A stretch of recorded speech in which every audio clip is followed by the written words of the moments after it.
Hello! Hi! Welcome back to my YouTube channel డెఫ్ఐయు. ఈ వీడియోలో నేను రియాక్ట్ ప్రాప్స్ గురించైతే ఎక్స్‌ప్లెయిన్ చేద్దాం అనుకుంటున్నా. అసలు మనకి రియాక్ట్ ప్రాప్స్ అంటే ఏంటి? మనం ఈ రియాక్ట్ ప్రాప్స్ ఎప్పుడు యూజ్ చేస్తాం? అన్న దాని గురించైతే మనం ఈ వీడియోలో డిస్కస్ చేద్దాం. ఫస్ట్ ఆఫ్ ఆల్ మనం రియాక్ట్ ప్రాప్స్ అంటే ఏంటంటే, when we want to pass the data from the parent component to the child component, we will use these props అనమాట. అంటే మనం ఒక పేరెంట్ కాంపోనెంట్ నుంచి ఒక చైల్డ్ కాంపోనెంట్‌కి మనం డేటా పాస్ చేయాలి అన్నప్పుడు మనం ఈ ప్రాప్స్ ద్వారా అయితే మనం పాస్ చేస్తామనమాట. మీకు ఇంకా క్లియర్‌గా అర్థం కావాలి అంటే నార్మల్‌గా మనం కోడింగ్ రాస్తున్నప్పుడు మనం ఫంక్షన్స్ అయితే క్రియేట్ చేస్తాం. ఆ ఫంక్షన్స్‌ని క్రియేట్ చేసి మనం పారామీటర్స్ కింద యూనిక్ వాల్యూస్ అయితే పాస్ చేస్తాం కదా! అంటే డిఫరెంట్ డిఫరెంట్ వాల్యూస్ అయితే పాస్ చేస్తాం కదా! పారామీటర్స్ ద్వారా. And it will return us the output. In the same way మనం ఒక కాంపోనెంట్ అయితే క్రియేట్ చేస్తున్నాం. ఈ కాంపోనెంట్‌కి మనం పారామీటర్స్ లాగా మనం ప్రాప్స్‌నయితే పాస్ చేస్తున్నాం అనమాట. అంటే మనం వాల్యూనైతే పాస్ చేస్తున్నాం. ఆ వాల్యూని ఆ కాంపోనెంట్ గ్రాబ్ చేసుకొని, దానికి అనుకూలంగా అదైతే రెండర్ చేస్తదనమాట. మీకు ఇంకా క్లియర్‌గా చెప్పాలంటే, ఈ ప్రాప్స్ ద్వారా మనం ఒక స్ట్రింగ్ వాల్యూని పంపొచ్చు, నంబర్‌ని పంపొచ్చు, ఆర్ ఎల్స్ అరేని పంపొచ్చు, and in the same way ఆబ్జెక్ట్‌ని పంపొచ్చు. And if you want you can also send the function also. And ఇంకా మీకు కావాలంటే యూస్టేట్ హుక్స్ వాల్యూస్‌ని కూడా మీరైతే ప్రాప్స్ ద్వారా అయితే పంపొచ్చు. ఇప్పుడు మనం థియరిటికల్ నాలెడ్జ్ అయితే సరిపోతది. ఇప్పుడు మనం ఇంప్లిమెంటేషన్ అయితే చేసి చూద్దాం. Let's get into the VS code. నేను ఆల్రెడీ రియాక్ట్ అప్లికేషన్ అయితే క్రియేట్ చేశాను. ఇప్పుడు ఈ యాప్ డాట్ జేఎస్ అనేది నాకు పేరెంట్ కాంపోనెంట్ అనమాట. Like I will write here like a heading I will add so that you will have a clear idea. Parent component. This is my parent component. And ఈ child అనేది నాకొక child component లెక్కనే same way. Child component. ఇప్పుడు నేను ఈ child కాంపోనెంట్‌ని నా parent కాంపోనెంట్‌లో import చేసుకుంటున్నాను. చూడండి చైల్డ్. ఇప్పుడు నాకు చైల్డ్ కాంపోనెంట్ అయితే పేరెంట్ కాంపోనెంట్‌లో ఇంపోర్ట్ చేసుకున్నాక ఇప్పుడు మనకి వెబ్ పేజ్‌లో చూస్తే అది డిస్‌ప్లే అవుతుంది. ఇది మనకి parent component and in the same వే ఇది మనకి చైల్డ్ కాంపోనెంట్ అనమాట. ఇప్పుడు మనకి ఈ చైల్డ్ కాంపోనెంట్‌లో నాకు నేమ్ డిస్‌ప్లే అవ్వాలి. ఫర్ ఎగ్జాంపుల్ నా పేరు డిస్‌ప్లే అవ్వాలి. ఈ చైల్డ్ కాంపోనెంట్‌లో లైక్ రూపేంద్ర అని నాకు డిస్‌ప్లే అవ్వాలి. సో, జస్ట్ నేనిప్పుడు హార్డ్ కోడింగ్‌గా అంటే మాన్యుయల్‌గా నేనిప్పుడు 'రూపేంద్ర' అని అయితే రాసేసాను. అలా కాదు నాకు మల్టిపుల్ టైమ్స్ నేను ఆ కాంపోనెంట్ కాల్ చేస్తున్నప్పుడు నాకు డిఫరెంట్ డిఫరెంట్ వాల్యూస్ యొక్క నేమ్స్ కావాలి. అంటే ఫర్ ఎగ్జాంపుల్ ఇక్కడ హార్డ్ కోడింగ్ చేయకుండా ఉంటే నేను దాని యొక్క ఫంక్షన్ లాగా అయితే వాడొచ్చు కదా! సేమ్ లైక్ పారామీటర్‌ని పాస్ చేసి మనం ఫంక్షన్ ఎలా యూజ్ చేస్తామో, మనం ఈ కాంపోనెంట్‌ని కూడా అలా తయారు చేయాలి. సో, అప్పుడు మనం ఏం చేయొచ్చంటే simply we can pass the name value here అన్నమాట. Like here I have passed the prop. Like ఈ నేమ్ అనేది వచ్చి ఏంటంటే మనకి కీ అండ్ ఈ రూపేంద్ర అనేది వచ్చి ఏంటంటే వాల్యూ అనమాట. ఇది మనకి ఒక కీ వాల్యూ పెయిర్ లెక్కననమాట. ఇప్పుడు నేను సేవ్ చేశాను.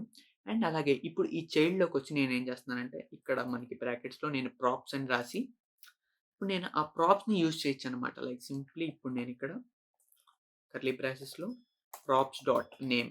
ఇప్పుడు నేను రాసాను కదా! కీ అని రాసా కదా! Key name is equal to value రాసాను. సో, ఇప్పుడు నేను ఆ కీని కాల్ చేయాలనమాట. Props dot name. ఇప్పుడు నాకేం డిస్‌ప్లే అవుద్ది? రూపేంద్ర అని అయితే డిస్‌ప్లే అవుతుంది. ఇప్పుడు ఫర్ సపోజ్ నేను మల్టిపుల్ కాంపోనెంట్స్ కాల్ చేయొచ్చు. And I can change the value అనమాట. ఇప్పుడు ఫర్ ఎగ్జాంపుల్ నేనిక్కడ ఏబీసీ అని పాస్ చేస్తున్నా. So that it is displaying ABX అదే ఏబీఎక్స్ అని పాస్ చేసా. ఏబీఎక్స్ అని డిస్‌ప్లే అయింది. ఇప్పుడు నేను చెప్పాను కదా! ఫంక్షన్‌కి మనం పారామీటర్ ఎలా పాస్ చేస్తున్నామో, మనం ఈ కాంపోనెంట్‌కి ప్రాప్స్ ద్వారా మనం వాల్యూస్ అయితే అలా పాస్ చేయొచ్చనమాట. ఇప్పుడు నార్మల్‌గా మనం ఒక స్ట్రింగ్‌ని అయితే పాస్ చేసాం. అలా కాకుండా ఫర్ ఎగ్జాంపుల్ మీరొక ఆబ్జెక్ట్‌ని పాస్ చేయాలి అనుకుంటున్నారనుకోండి. ఆహ్, వాల్ అనే ఒక ఆబ్జెక్ట్ క్రియేట్ చేస్తున్నా. Name is equal to Rupendra. And for example age is equal to like 21. And ఇప్పుడు నేనేం చేస్తున్నానంటే సేమ్ వాల్యూ ఏదైనా పెట్టొచ్చు మీరు key name and you have to pass the value. And ఇప్పుడు నాకు డిఫరెంట్ ఉంటది కాబట్టి ఫస్ట్ నేను దీన్ని కామెంట్ చేస్తున్నా. అండ్ అలాగే ఇప్పుడు ప్రాప్స్‌లో నేను గ్రాబ్ చేశా కదా! ఇక్కడ నాకు నేమ్ అంటే ఇప్పుడు నాకది రూపేంద్ర అని డిస్‌ప్లే చేస్తది. నేమ్ అని కాదు sorry. First of all props dot value dot because it is an object form. So, props dot value dot name అనంగానే నాకది డిస్‌ప్లే అయింది. ఇన్ ద సేమ్ వే నాకిప్పుడు below it I have to display the age. చూడండి. Props dot value dot age. చూసారా 21 అని అయితే మనకి display అయింది.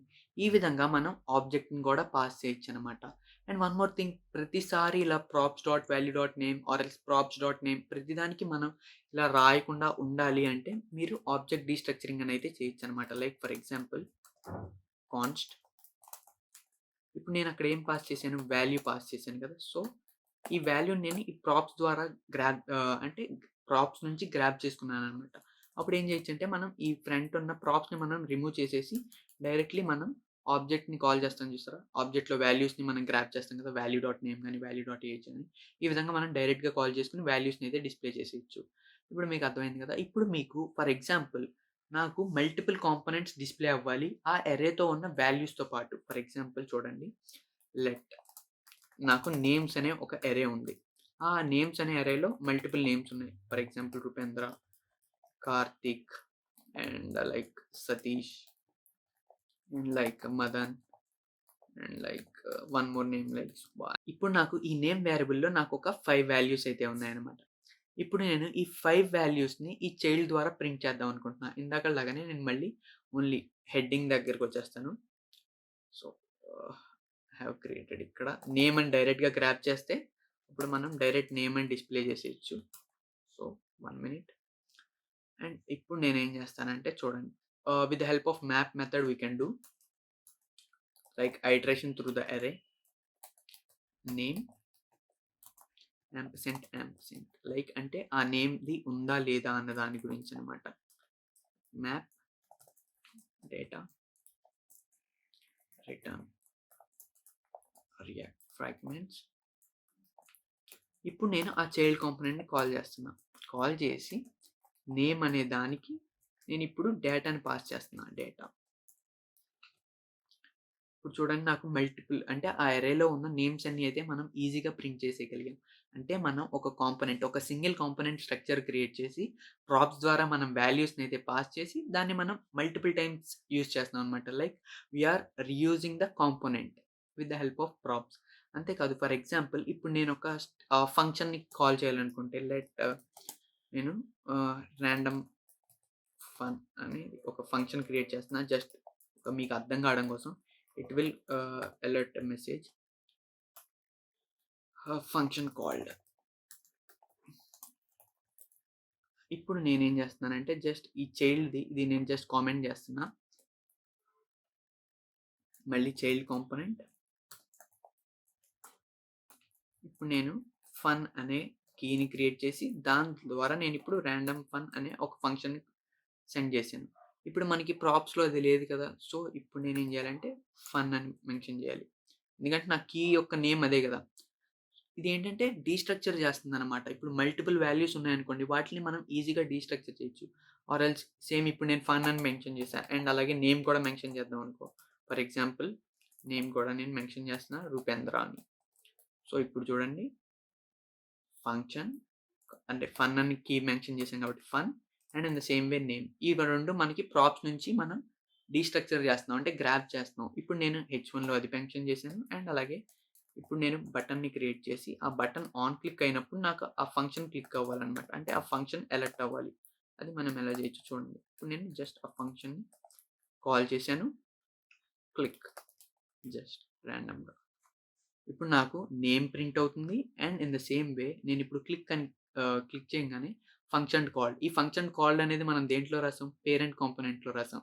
అంటే మనం వాల్యూసే కాకుండా మనం ఒక ఫంక్షన్‌ని కూడా పేరెంట్ కాంపోనెంట్ నుంచి చైల్డ్ కాంపోనెంట్‌కైతే మనం పాస్ చేయొచ్చనమాట. Hope so you understand. And అంతే కాకుండా మనం ఫర్ సపోజ్ నేనిప్పుడు ఒక యూస్టేట్ వాల్యూ క్రియేట్ చేస్తున్నా. యూస్టేట్ హుక్ ద్వారా const like name, set name. The default value నేనిప్పుడు రూపేంద్ర అని ఉంచేస్తున్నా. రూపేంద్ర. ఇప్పుడు నేనేం చేస్తున్నానంటే వీటన్నిటిని రిమూవ్ చేసేస్తాను. క్లమ్జీగా ఉంది కాబట్టి. మళ్ళీ నేనిప్పుడు నా చైల్డ్ కాంపోనెంట్‌ని కాల్ చేసి దీనికి నేనిప్పుడు సెట్ నేమ్ వాల్యూని పాస్ చేస్తున్నా. అంటే సెట్ నేమ్ పారామీటర్‌ని. ఇప్పుడు మనం సెట్ నేమ్ ఎందుకు యూజ్ చేస్తాం? ఎప్పుడన్నా మనం వాల్యూస్‌ని అప్డేట్ చేయాలి యూస్టేట్ ద్వారా అన్నప్పుడు మనం ఈ సెట్ నేమ్ అయితే యూజ్ చేస్తాం కదా! ఇప్పుడు నేనేం చేస్తున్నానంటే ఇక్కడ జస్ట్ ప్రాప్స్ నుంచి సెట్ నేమ్ గ్రాబ్ చేశాను. ఇప్పుడు నాకేమవ్వాలంటే ఈ బటన్ క్లిక్ చేసినప్పుడు బటన్ క్లిక్ చేసినప్పుడు ఈ సెట్ నేమ్ అనేది డేటా అప్డేట్ అయ్యి ఏబీసీ అని మారాలి అని నేను అనుకుంటున్నా. ఫస్ట్ మనకి default 1 minute unexpected use of name. Wait a minute here. Because there is no name that I will add here the name one and I will display that one also. Like name, I'm displaying the name value here. Like Rupendra అని display అవుతుంది. ఇప్పుడు నేను click చేయంగానే అది ABC కింద అయితే మారుతుంది చూడండి. క్లిక్ చేశాను, ఏబీసీ కింద అయితే మారింది.